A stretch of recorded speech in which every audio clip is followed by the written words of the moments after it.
Bismillahirrahmanirrahim. Assalamualaikum warahmatullahi wabarakatuh. Innal hamdalillah nahmaduhu wa nasta'inuhu wa nastaghfiruh wa na'udzu billahi min shururi anfusina wa min sayyiati a'malina. Man yahdihillahu fala mudhillalah wa may yudlil fala hadiyalah.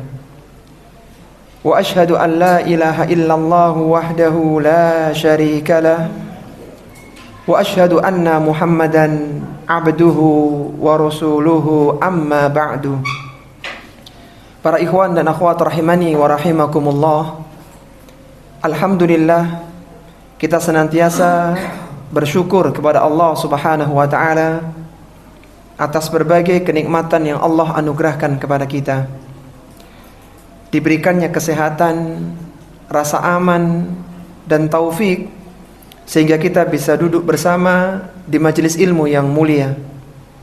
Sebuah majelis yang orang-orang yang menghadirinya akan mendapatkan rahmat Allah Subhanahu wa taala. Orang-orang yang duduk di dalamnya akan diampunkan dosa-dosanya dan akan dimudahkan jalannya ke surga. Para jemaah rahimani wa rahimakumullah, pada kesempatan kali ini kita akan melanjutkan pembahasan dari Sahih Hadits Qudsi, dan kita telah sampai pada hadis yang ke-47 tentang larangan bunuh diri. Hadis yang mulia ini diriwayatkan dari sahabat Jundub radhiyallahu taala anhu, dan Jundub yang dimaksudkan di sini adalah Jundub bin Abdillah atau yang sering dikenal dengan Jundub bin Junadah.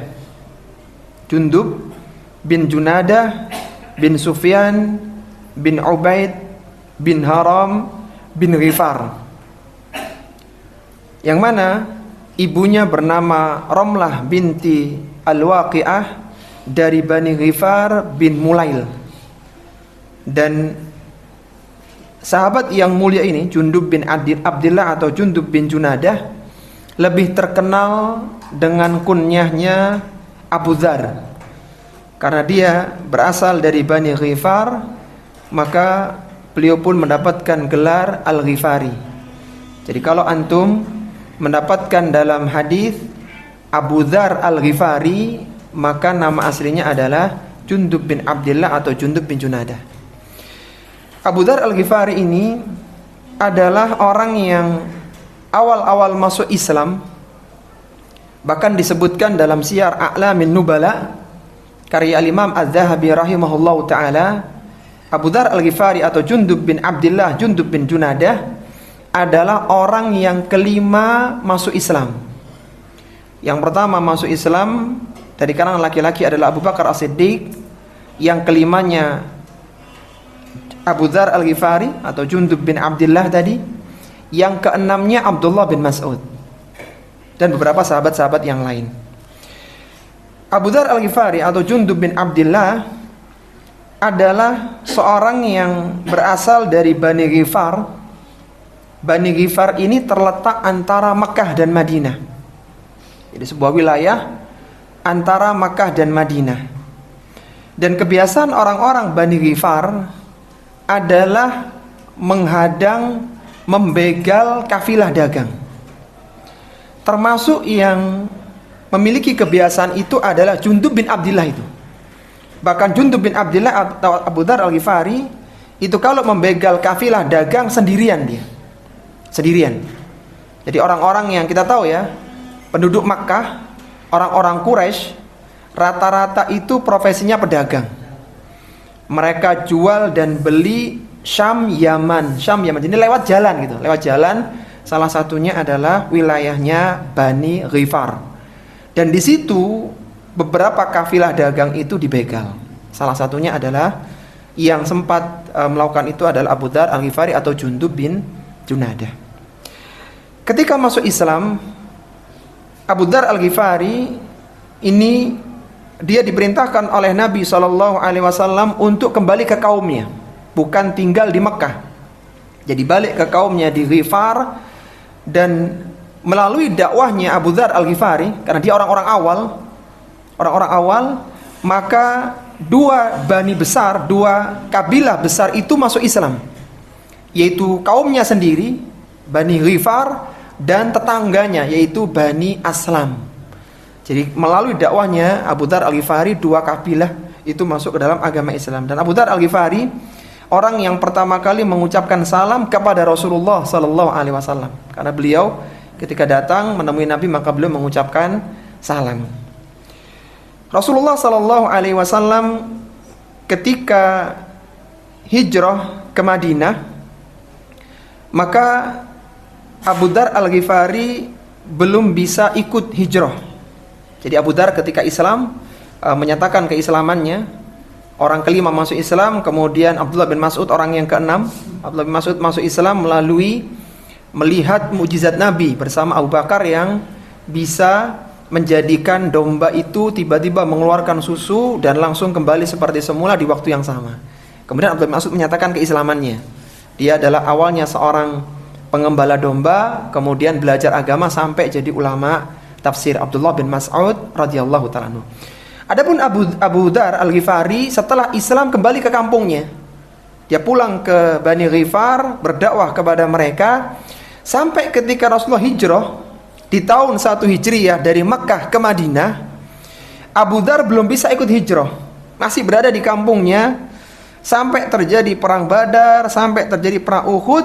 Baru setelah perang Khandaq tahun 5 Hijriyah baru Abu Dzar menyusul Nabi SAW ke Madinah, baru ke sana. Jadi beliau berdakwah dulu ke kampungnya. Dan setelah itu Abu Dzar senantiasa mengikuti Nabi SAW, baik ketika mukim, ketika safar, baik dalam peperangan, selalu membersamai Nabi SAW.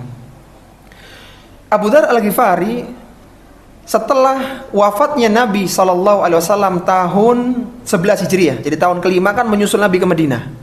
Dari Bani Ghifar tahun 5 Hijriah ikut ke Madinah, terus membersamai Nabi selama 6 tahun sampai Rasulullah wafat tahun 11 Hijriah. Maka setelah wafatnya Rasulullah sallallahu alaihi wasallam, Abu Dzar pindah ke Syam. Berpindah ke Syam sampai masa pemerintahan Abu Bakar yang 2 tahun, sampai masa pemerintahan Umar, dan wafat di Rabzah, di salah satu desa di Madinah di tahun 32 Hijriah. Jadi di masa kekhalifahannya Utsman bin Affan.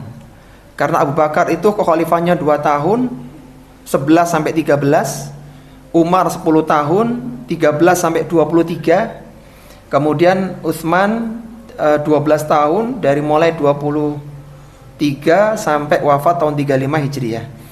Nah, di tahun 32-nya itu Abu Dzar Al-Ghifari wafat yang bertepatan dengan 652 Masehi.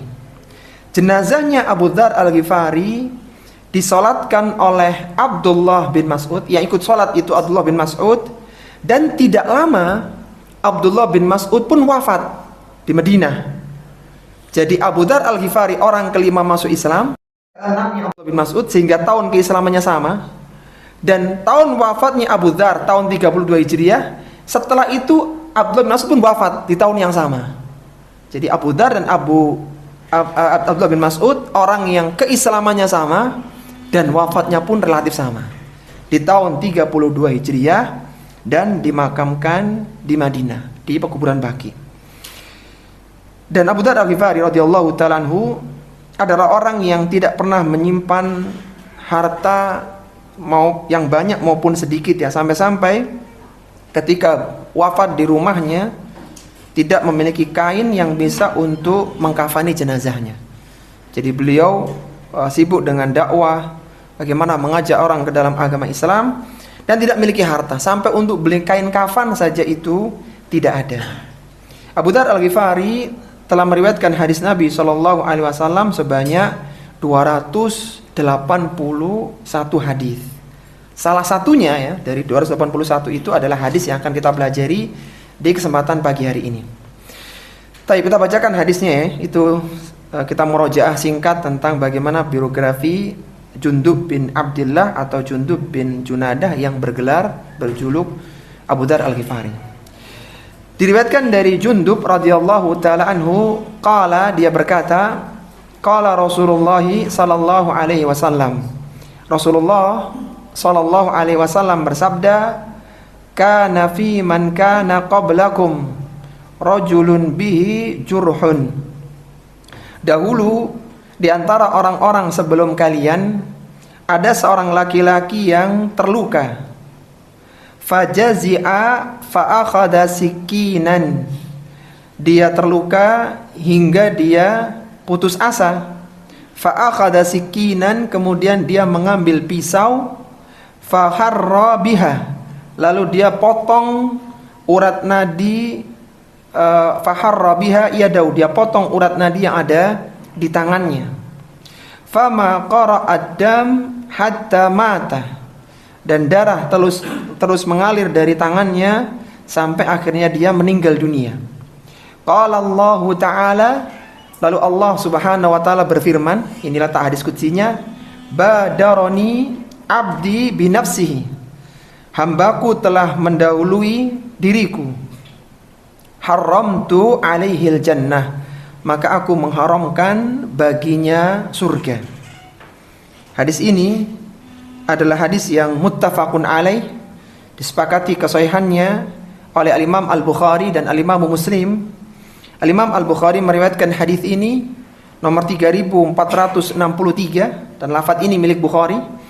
Imam Muslim meriwayatkan hadis ini nomor 113 dengan lafaz yang sedikit berbeda.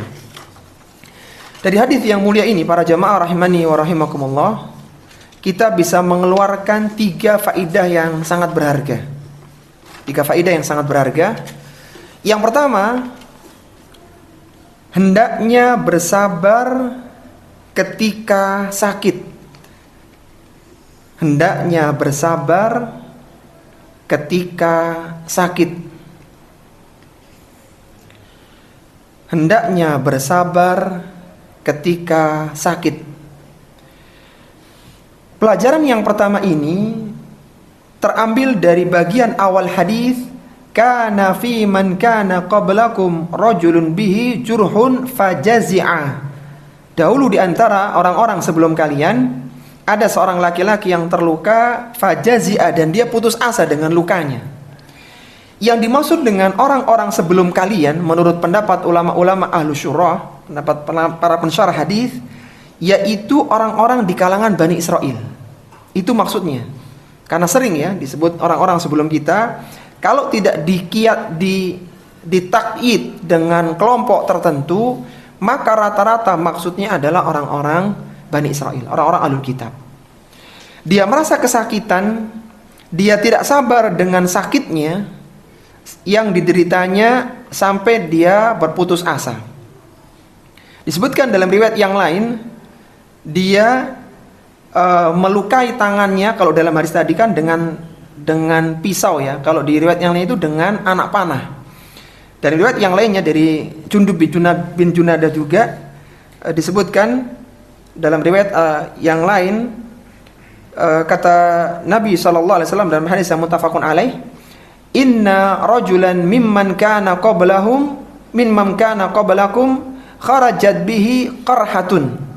Sesungguhnya seorang laki-laki sebelum kalian, dia memiliki luka yang qarhah ya, mohon maaf, lukanya sampai bernanah. Jadi terjadi infeksi di lukanya yang makin menambah sakit ya, penderitaan bagi dirinya. Falamma adathu, ketika dia sudah merasa kesakitan ya, dia tidak kuat lagi menahan sakitnya, intaza'a sahman min kinanatihi, maka dia mencabut anak panah min kinanati. Kinanah itu tempatnya anak panah ya, wadahnya gitu, cabut anak panah. Fanaka'aha, lalu dia tusukkan ke lukanya tadi, sehingga dia akhirnya meninggal dunia. Ini mengingatkan kepada kita, hendaknya seorang muslim dan muslimah ketika sakit itu dia bersabar. Dia yakin bahwasanya Allah Subhanahu wa taala akan menganugerahkan kesembuhan kepadanya. Kalau dalam kisah tadi kan dia tidak sabar sampai akhirnya segera menghabisi usianya. Padahal seharusnya seorang muslim ketika sakit dia yakin bahwa Allah yang akan berikan kesembuhan kepadanya. Sebagaimana Allah sebutkan dalam Al-Qur'an, wa idza maridtu fahuwa yashfin. Kalau aku sakit fahuwa yashfin. Allah yang akan memberikan kesembuhan kepadaku. Dan di antara bentuk usaha untuk mencari kesembuhan adalah dengan berobat. Jadi kalau sakit bukan menghabisi diri, tapi berobat. Dan berobat yakin insya Allah akan dapatkan kesembuhan dengan izin Allah Subhanahu wa ta'ala. Berobat ketika sakit itu perintah Nabi SAW. Sebagaimana Nabi SAW bersabda, tadawau ibadallah, berobatlah kalian wahai hamba-hamba Allah Subhanahu wa ta'ala. Sehingga hamba-hamba Allah yang berobat belum tentu dia tidak sabar. Bahkan bisa jadi bentuk kesabarannya itu dengan berobat. Ya sabar, karena sabar itu bukan tidak hanya tidak berobat ya, tetapi sabar itu dia tidak berkeluh kesah, dia tidak menyalahkan takdir. Itu adalah kesabaran. Adapun berobat justru diperintahkan oleh Nabi SAW. Kata beliau, tadawu ibadallah, berobatlah kalian wahai hamba-hamba Allah. Fa innallaha azza wa jalla lam yanzil da'an illa anzala ma'ahu shifaan. Karena sesungguhnya tidaklah Allah Subhanahu wa taala menurunkan penyakit kecuali Allah akan turunkan obat terhadap penyakit itu, illal mauta wal harama, kecuali memang waktunya meninggal atau penyakit tua. Jadi ada satu obat, ada satu penyakit yang nggak ada obatnya, itu kematian dan tua. Jadi kalau antum menemui apoteker yang hebat, coba antum minta satu obat aja, obat awet muda nggak bisa tua gitu. Kalau dia bisa ngeracik itu berarti luar biasa ya. Itu dan tidak ada obatnya, karena jadi kalau ketemu masya Allah ya dokter yang seperti itu. Tapi itu yang pertama ya. Jadi seharusnya seorang bersabar bukan dengan menghabisi usianya. Sekarang pelajaran yang kedua dari hadis yang mulia ini, kematian memiliki penyebab. Kematian memiliki penyebab. Kematian memiliki penyebab. Disebutkan dalam hadis tadi, dalam potongan hadis, fa'akhadha sikinan fajazza biha yadahu fama waqa'ad dam hatta mata. Ia mengambil pisau lalu memotong urat nadi tangannya dengan pisau itu sampai darahnya mengalir hingga dia meninggal dunia. Terdapat banyak hal yang menyebabkan seorang mengalami kematian. Bisa dengan penyakit, bisa dengan kelaparan, bisa dengan tenggelam, bisa dengan terbakar, dan berbagai penyebab-penyebab yang lainnya. Karena memang kematian itu pasti ada penyebabnya. Ya memang ujung-ujungnya meninggal gitu. Tetapi kematian itu pasti ada penyebabnya. Disebutkan oleh Nabi SAW dalam sebuah hadis, Muthila benu Adam wa ila jambihi tis'un wa tis'una maniyatan. Telah diciptakan di dekat anak Adam tis'un wa tis'una maniyatan, 99 sebab kematian. In akhta'athul manaya, kalau orang ini selamat dari berbagai penyebab kematian, kecelakaan, yang lainnya meninggal, dia selamat gitu. Ketika gempa bumi, yang lainnya pada meninggal, dia selamat. Pokoknya beberapa event dia selamat gitu. Maka kata Nabi, in akhta'athul manaya, kalau dia itu selamat dalam berbagai skema yang menjadikan orang lain meninggal, kata Nabi, waqa'a fil haram, maka orang ini pun nanti akan tua hatta yamuta, dan ujungnya meninggal. Jadi menunjukkan bahwa semua orang itu pasti meninggal. Baik itu karena kecelakaan, tenggelam, terbakar, paling tidak karena memang sudah sepuh usianya, sampai akhirnya meninggal dunia. Orang yang disebutkan dalam hadis tadi, dia meninggal dunia karena kehabisan darah, zahirnya ya. Karena ada luka, kemudian dipotong dengan pisau, kalau dalam riwayat lain ditusuk dengan anak panah, sampai darahnya habis, akhirnya meninggal. Jadi yang jadi penekanan kita, habisnya darah menjadi sebab seorang itu meninggal dunia. Disebutkan di riwayat tadi, falamma adathu intaza'a sahman min kinanatihi faka'annaha falam yarqa iddam hatta mata. Dia merasa kesakitan, ditusuk dengan anak panah, darahnya terus mengalir sampai dia akhirnya meninggal dunia. Ketika merasakan derita sakit tadi ya, ketika meninggal atau ketika sakit, seorang akan merasakan derita sakit, maka seorang muslim hendaknya tidak mengharapkan kematian. Jadi jangankan ya membunuh dirinya, mengharapkan aja nggak boleh. Dia tetap harus berusaha optimis, Allah akan berikan kesembuhan kepadanya. Kalau memang dia rasa memang tidak kuat ya, maka Nabi SAW mengajarkan sebuah doa. Dalam sebuah hadisnya kata beliau, la yatamannayanna ahadun minkum. Janganlah salah seorang di antara kalian mengharapkan al-mauta, kematian, lidurrin nazala bihi, karena kesulitan yang menimpanya, karena sakit yang dideritanya. Kan kadang ada sakit-sakit yang kronis ya, yang menjadikan orang berat sekali rasanya. Maka Nabi tetap mengatakan jangan mengharapkan kematian karena sakit.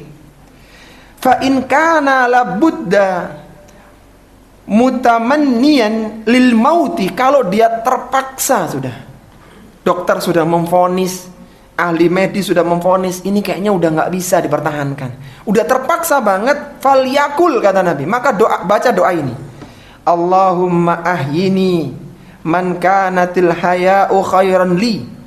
Ya Allah, hidupkanlah aku jika hidup itu baik bagiku. Wa tawaffani idza kanatil wafatu khairan li. Dan wafatkanlah aku kalau kematian itu baik bagiku. Tapi seharusnya seorang muslim itu ketika sakit dia tidak mengharapkan meninggal. Karena ketika masih hidup ya, selama ruh dan jasad masih bersatu, amalan masih ditulis pahalanya. Tapi kalau sudah terpisah nggak bisa lagi. Sehingga bersatunya ruh dan badan berkesempatan nambah amal. Baca Quran masih berpahala, transfer uang masih berpahala, dan banyak lagi yang lainnya. Ketika sudah meninggal maka tidak ada lagi kesempatan untuk berpahala. Yang jelas bahwa kematian itu pasti ada penyebabnya. Kemudian pelajaran yang ketiga, yang terakhir para jamaah rahimani wa rahimakumullah, larangan bunuh diri. Larangan bunuh diri. Larangan bunuh diri. Dan ini menjadi judul dari hadis yang mulia ini, larangan bunuh diri. Disebutkan di bagian akhir dari hadis tadi, qala Allah Ta'ala berfirman, badarani abdi binafsihi haramtu alaihil jannah. Hambaku telah mendahuluiku untuk mengakhiri hidupnya, maka aku mengharamkan surga baginya. Allah Subhanahu wa Ta'ala telah mengetahui ya, bahwa tiap manusia akan meninggal dengan sebab tertentu. Tadi kita sudah membahas di poin yang kedua, kematian itu pasti ada sebabnya. Pasti ada sebabnya. Dan Allah tahu tiap kita itu nanti meninggal karena sebab apa. Allah tahu. Seorang yang meninggal dengan sebab apapun akan selalu sesuai dengan waktu kematian yang Allah tetapkan baginya. Mau dia meninggal karena kecelakaan, karena penyakit, karena bahkan bunuh diri dalam konteks kita, karena tua, semuanya akan selalu tepat dengan ajalnya. Sebagaimana Allah Subhanahu wa Ta'ala berfirman, "Wala yu'akhirallahu nafsan idza jaa ajaluha wallahu khabirum bima ta'malun." Sekali-kali Allah tidak akan menangguhkan kematian seseorang apabila telah tiba waktunya, dan Allah Maha mengenal apa yang kalian kerjakan. Jadi Allah tahu sebab kematian seorang hamba. Seandainya ada hamba yang meninggal dengan sebab apapun termasuk bunuh diri, maka itu selalu tepat dengan ajalnya. Selalu tepat. Itu yang pertama. Yang kedua, seorang tidak tahu di manakah dia nanti akan meninggal dunia. Sebagaimana Allah Subhanahu wa taala berfirman dalam surat Luqman, "Wa ma tadri nafsun bi ardin tamut, innallaha alimun khabir." Tidak ada seorang pun yang mengetahui di manakah dia akan meninggal dunia. Dan Allah Subhanahu wa taala Maha mengetahui lagi Maha mengenal. Taib. Kita renungkan ya 2 poin ini. Allah tahu sebab kematian hamba, satu. Dan hamba yang meninggal dunia selalu tepat di ajalnya. Kemudian yang kedua, hamba tidak tahu di manakah dia akan meninggal dunia. Tidak tahu. Bahkan hamba tidak tahu apa yang akan menyebabkan dia meninggal dunia. Bisa dipahami ya? Sekarang kita lihat hadisnya. Disebutkan dalam hadis tadi, badaroni abdi binafsihi. Allah mengatakan, badaroni abdi binafsihi.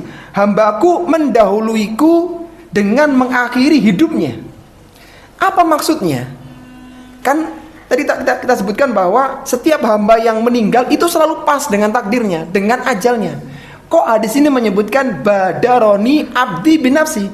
Hamba ini mendahului kematiannya, gitu. Kata para ulama syurah menjelaskan, jika seorang hamba membunuh jiwanya sendiri, yang Allah Subhanahu wa taala tidak memberitahukan kepada seorang pun kapan kematiannya akan datang, maka seolah-olah dia mendahului takdir, seolah-olah. Karena pada hakikatnya jiwa itu milik Allah Subhanahu wa taala, bukan milik pribadi seseorang. Antum bisa memahami nggak ya? Jadi sebenarnya semua itu takdir Allah sebenarnya. Tapi kalau ada orang yang membunuh dirinya sendiri, sedangkan dia tidak diberitahu loh, tanggal itu, hari itu, jam segitu ajalmu datang, dia tidak tahu. Ketika dibunuh dirinya, maka dia seolah-olah makanya dikatakan badaroni abdi, mendahului. Padahal aslinya ya enggak. Aslinya dia meninggal tepat di ajalnya. Yang kedua, dia kesalahannya adalah jiwa itu bukan milik dia, jiwanya, tapi milik Allah Subhanahu wa taala. Ketika dia membunuh jiwanya, maka itu termasuk dosa besar. Baik itu membunuh dirinya sendiri, jiwanya sendiri, ataupun membunuh orang lain. Disebutkan dalam sebuah hadis sebagai penguat ya.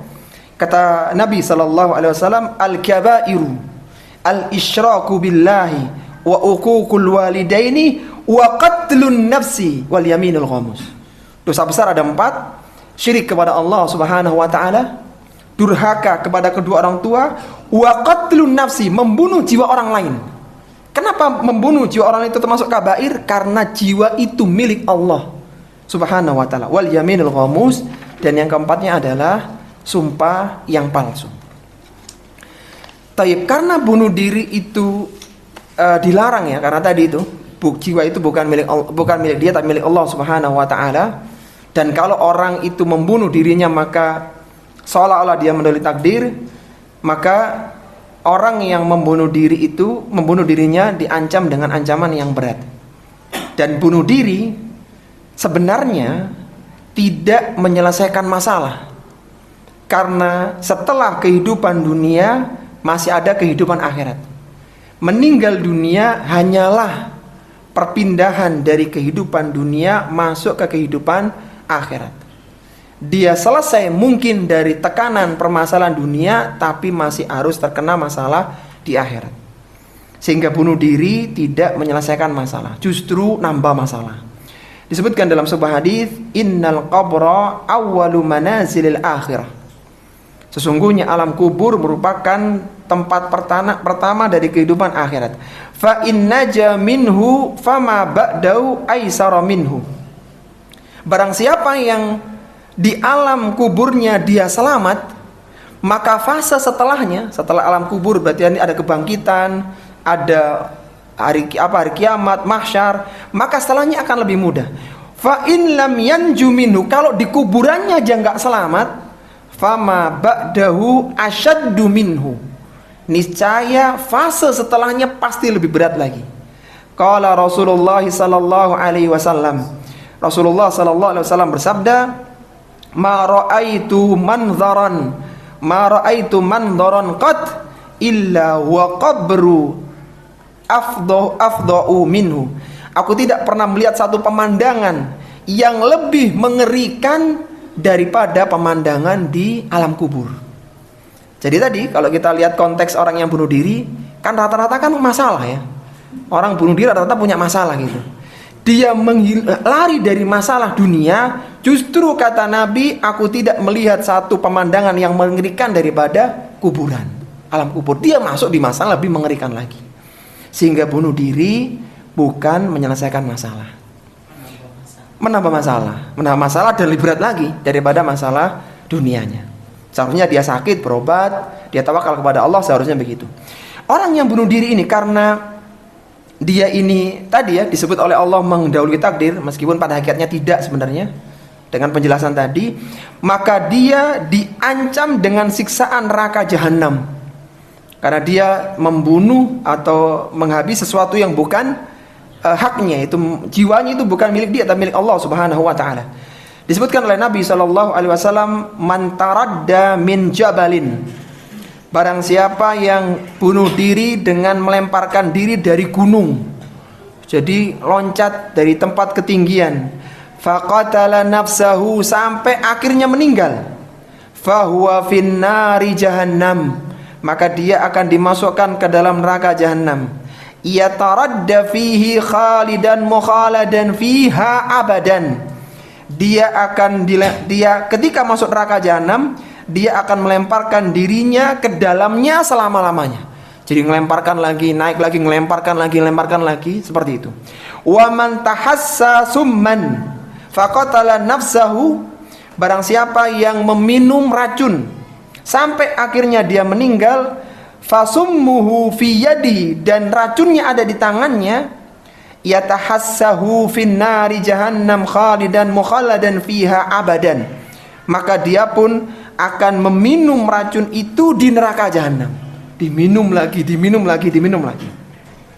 Wa man qatala nafsahu bihadidatin, barang siapa yang membunuh dengan besi, dengan pisau, dengan senjata tajam, fahadidatuhu fi yadihi, dan besi itu ada di tangannya, fahadidatuhu fi yadihi yaja'u biha fi batnihi, yang ditusukkan ke perutnya, fi nari jahannam khalidan mukhaladan fiha abadan, maka besi itu akan ditusukkan ke perutnya terus pada hari kiamat selama-lamanya.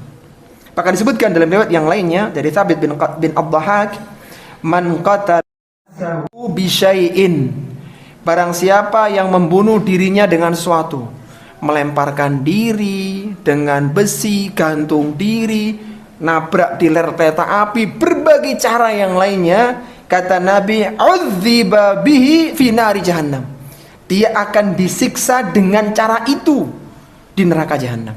Wal iyadzubillah. Ini ancaman yang sangat berat bagi orang-orang yang melakukan bunuh diri. Yang menarik para jamaah rahimani wa rahimakumullah, apakah perbuatan bunuh diri itu khurujun minal millah, menyebabkan pelakunya keluar dari Islam? Pendapat yang benar, perbuatan bunuh diri meskipun tadi ya itu haram, diancam dengan siksaan seperti cara dia bunuh diri, perbuatan bunuh diri tidak menjadikan pelakunya keluar dari Islam. Sebagaimana perkataan dari Syekh Muhammad ibn Shalih Al-Utsaimin rahimahullahu taala dalam Syarhul Kabir, kata beliau, orang yang bunuh diri tidak kafir sehingga jenazahnya tetap dimandikan, dikafani, disolatkan, dan didoakan ampunan baginya. Namun bagi orang-orang yang solih, orang-orang yang punya kedudukan di masyarakat, orang yang ditokohkan di masyarakat sebaiknya tidak ikut menyolatkan jenazah yang bunuh diri. Sebaiknya. Kenapa seperti ini? Inilah yang dilakukan oleh Nabi Shallallahu Alaihi Wasallam sebagai peringatan kepada yang lainnya agar tidak bermudah-mudahan untuk melakukan hal yang seperti itu. Disebutkan dalam riwayat dari Jabir bin Samurah radhiyallahu ta'ala anhu, kejadian yang pernah terjadi di zaman Nabi Shallallahu Alaihi Wasallam. Utiyan Nabiyyu Sallallahu Alaihi Wasallam birajulin qatala nafsahu bimasyaqis. Pernah didatangkan kepada Nabi Sallallahu Alaihi Wasallam seorang laki-laki qatala nafsahu, yang dia bunuh diri dengan apa? Bimasyaqis, dengan tombak. Jadi zaman dulu sudah ada orang bunuh diri, di zaman Nabi bahkan. Caranya dengan nusuk diri dengan tombak. Didatangkan, ini loh Rasulullah, ini orang mati bunuh diri dengan tombak. Kata Jabir bin Samurah, falam yusalli alaih. Nabi enggak mau mensolatkan. Nabi tidak mensolatkan. Apa kata Syekhul Islam Ibnu Taimiyah rahimahullah ta'ala ketika melihat hadis ini ya, jadi hadis tentang ancaman bunuh diri yang sangat luar biasa, Nabi tidak mensolatkan. Maka kata Syekhul Islam dalam Majmu' Fatawanya, fayajuzu li umumin nasi an yusallu alaihi. Masyarakat umum itu boleh menyolatkan jenazahnya. Fa amma a'imatuddin, adapun imam-imam agama, para tokoh-tokoh agama, alladzi yuktada bihim, yang dijadikan teladan panutan di masyarakat, fa idza taraqus salata alaihi zajran li ghairihi iktidaan bin nabiy sallallahu alaihi wasallam fa huwa haqqun wallahu a'lam.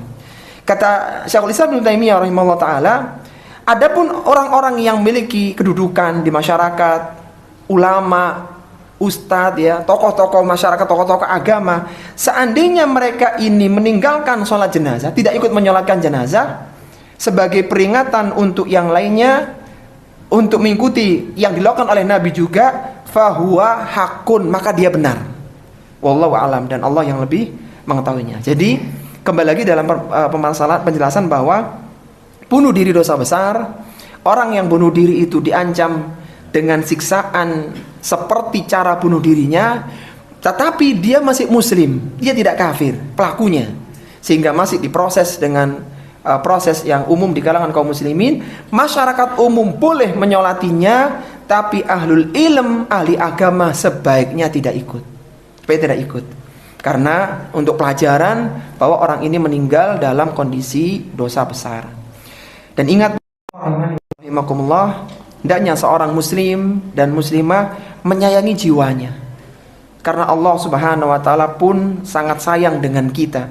Allah berfirman dalam Al-Qur'an di surat An-Nisa dalam ayat yang ke-29, wala taqtulu anfusakum. Janganlah kalian bunuh diri-diri kalian, innallaha kana bikum rahima. Sesungguhnya Allah Maha Penyayang kepada kalian. Allah saja sayang dengan jiwa kita. Seharusnya kita lebih menyayangi jiwa kita. Dan lebih dari itu, jiwa dan ruh itu modal untuk beramal. Modal untuk beramal. Seandainya orang yang sekarang di alam barzah, ruh itu di alam barzah, mereka mau sholat, mau puasa, mau nggak berlaku. Karena tidak bersatu antara ruh dengan jasad. Adanya cuma ruh saja. Amalan nggak ditulis. Bersatunya ruh dengan jasad ini modal untuk beramal. Sehingga jangan disia-siakan. Yang jelas hadis yang mulia ini menunjukkan larangan untuk bunuh diri dan menekankan agar kita menyayangi jiwa kita, sehingga kita menghindari berbagai hal yang dirasa bisa memudaratkan diri kita, bahkan sampai mengantarkan kepada kematian. Maka seharusnya dijauhi potensi-potensi bahaya, maka kita hindari. Jangan sampai seorang ceroboh dan akhirnya dia meninggal dunia, waliyadzubillah.